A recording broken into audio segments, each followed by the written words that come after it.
வேலியே பயிர மேய்வது போல அரசு பள்ளி ஆசிரியர்களுடைய செயல் சமீப காலமாக அத்துமீறுவதாக தன்னுடைய காட்டமான விமர்சனத்தை முன் வச்சிருக்காரு திரு நயினார் நாகேந்திரன் அவர்கள். கோவை கிணத்துக்கடவு பகுதியில் இருக்கக்கூடிய அரசு மேல்நிலை பள்ளியில ஆசிரியர்கள் வகுப்புக்கு குடித்துவிட்டு வருவதாகவும் அங்க இருக்கக்கூடிய மாணவர்களிடம் பாலியல் அத்துமீறல் செய்வதாகவும் அங்க இருக்கக்கூடிய மாணவிகளே குற்றச்சாட்டுகளை முன்வச்சு ஒரு வீடியோ ஆதாரத்தையுமே வெளியிட்டிருந்தாங்க. அந்த வீடியோ ஆதாரம் மிகப்பெரிய அதிர்வலைகளையுமே ஏற்படுத்தி இருந்துச்சு.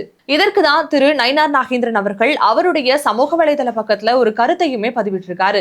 வேலியே பயிர மேய்வது போல அரசு பள்ளி ஆசிரியர்கள் பள்ளி மாணவர்களிடம் பாலியல் ரீதியான அத்துமீறல்ல ஈடுபடுவது திராவிட மாடல் ஆட்சியில தொடர்ந்து அதிகரித்து வருவதாகவும் பாதிக்கப்பட்ட மாணவிகள் தைரியமாக முன்னாடி வந்து காவல்துறையில புகார் கூட அளிக்க முடியாத ஒரு நிலை இப்போ ஏன் சமூகத்துல நிலவுதுங்கிற மாதிரியான காட்டமான விமர்சனத்தோடு காட்டமான ஒரு கேள்வியையுமே முன் வச்சிருக்காரு.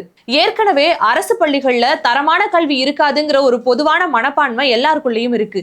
இந்த சூழ்நிலையில இது போன்ற சம்பவங்கள் நடப்பது தரமான கல்வியையும் காட்டிலும் பெண் பிள்ளைகளுக்கு பாதுகாப்பு இல்லைங்கிற ஒரு அவல நிலையை எடுத்து கூறுவதாகவும் தன்னுடைய ஆதங்கத்தையுமே வெளிப்படுத்தி இருக்காரு.